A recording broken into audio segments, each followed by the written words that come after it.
Welcome viewers. आज का जो हमारा टॉपिक है दैट इज अरिथमेटिक प्रोग्रेशन और इसमें हम करने वाले हैं exercise 5.1 and will start with question number 2 here. तो आपको याद होगा कि हमने जब अरिथमेटिक प्रोग्रेशन का इंट्रोडक्शन वीडियो देखा करा था, उसमें हमने समझा था कि ए क्या होता है। ए जो है that is the first term of your AP, right. और डी क्या होता है, डी जो होता है that is the common difference.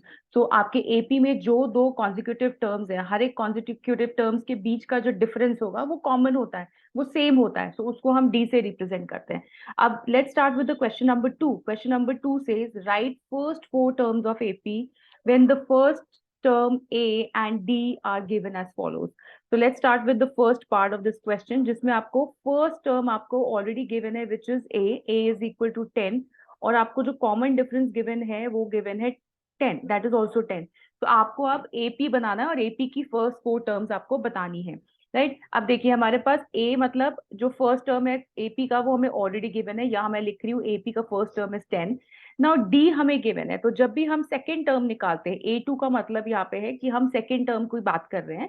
So second term कैसे निकालते हैं, जो हमारा फर्स्ट टर्म होता है उसमें हम कॉमन डिफरेंस को ऐड कर देते हैं। तो दैट मीन्स 10 है और कॉमन डिफरेंस भी हमारा 10 है, तो जो हमें डी की वैल्यू वो 10 गिवन है, तो हमारा सेकेंड टर्म क्या आ गया, 20। नाउ ए थ्री क्या होता है, ए थ्री होता है जो भी आपका प्रीवियस टर्म है, मतलब इस केस में जो ए टू था, ए टू हमारे पास 20 था, उसमें हमने कॉमन डिफरेंस फिर से ऐड कर दिया, तो हमें मिल गया the third term of eighty. तो यहाँ पे हम सेकेंड टर्म लिख देते हैं और हम यहाँ पे थर्ड टर्म भी लिख देते हैं। अब आता है फोर्थ टर्म। फोर्थ टर्म कैसे निकालते हैं, ए थ्री प्लस 10। ए थ्री क्या है 30, और 10 मतलब जो डी की वैल्यू है दैट इज 10, तो this is 40। So that means the fourth term of AP is 40, right? Now let's start with the second part of the question. Second part of question says कि a की value जो आपको given है, this is the second part, a की जो value है that is -2, and जो d की वैल्यू आपको गिवन है that is 0। so the first term of AP is given to you as -2. Let's write it here, -2. So a हमारे पास हो गया -2, d हमको दिया हुआ है 0। तो मतलब जब हम A2 निकालते हैं तो A2 में क्या करते हैं, previous term plus the value of d। तो प्रीवियस टर्म है -2 और d की वैल्यू है 0, तो ये हमारे पास आ गया -2। फिर A3 देखते हैं, A3 में प्रीवियस टर्म क्या है, -2। -2 में फिर आपने कॉमन डिफरेंस प्लस किया तो आपको मिलेगा -2। सिमिलरली A4 जब आप कर रहे हैं तो A4 में भी A3 plus the common difference, A3 आपके पास है -2 और कॉमन डिफरेंस है 0, तो ये भी आपको मिल गया -2। तो आपका जो AP बन गया that is -2 -2 -2 and so on, right. Now let's take the third part of the question, जहां पे a की वैल्यू आपको 4 गिवन है और d जो है वो आपको -3 गिवन है। a is 4 and d is -3. So let's start with this. This is the third part. a is equal to 4 and d is equal to -3. Now a मतलब the first term, so let's write the first term इधर, and a की value 4 given है। अब second term कैसे निकालते हैं, ए जो first term है हमारी उसमें हम कॉमन डिफरेंस को ऐड कर देते हैं। अब देखिए कॉमन डिफरेंस दी है, आपको सिंपली काम करना है, ऐड ही कर रहे हैं आप -3 को, राइट। तो ये क्या बन जाएगा, 4 प्लस और माइनस क्या होता है माइनस, तो 4 -3 बन गया 1। तो सेकेंड टर्म आ गई हमारी 1, एपी की second term is 1। Now what is the third term, third term मतलब A3 से रिप्रेजेंट करेंगे। Now A3 A2 plus D, D is -3, तो ये क्या बन जाएगा 1 -3। सो 1 -3 मतलब छोटे नंबर में से बड़ा नंबर माइनस कर रहे हैं, तो आपको 2 मिलेगा और नेगेटिव का साइन भी मिल जाएगा। सो हमारी जो थर्ड टर्म है that is -2। Now what is A4, A4 is A3 मतलब प्रीवियस टर्म जो थी आपकी उसमें आपने ऐड करना है कॉमन डिफरेंस, तो ये क्या बन जाएगा -2 -3 प्लस माइनस क्या हो जाता है माइनस, तो दिस विल बिकम -5।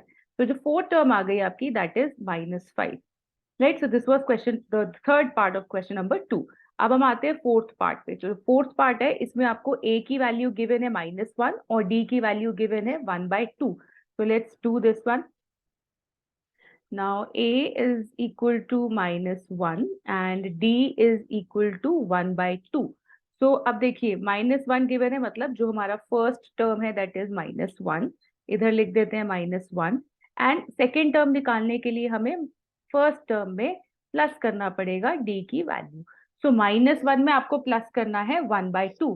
तो जब आप इसको प्लस करते हैं what will you get, you will get -1/2। 2। यहाँ पे 1 + 1/2 जब आप करेंगे तो यहाँ कुछ नहीं है नीचे, मतलब 1 है, तो एलसीएम कितना आ जाएगा, 2 आ जाएगा एलसीएम। तो this will become -2 + 1, so that's why we will get -1/2।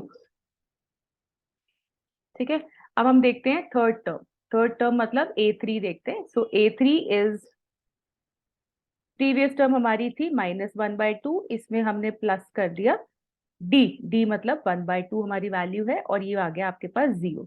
तो हमारी सेकेंड टर्म आई थी -1/2, थर्ड टर्म आ गया है 0।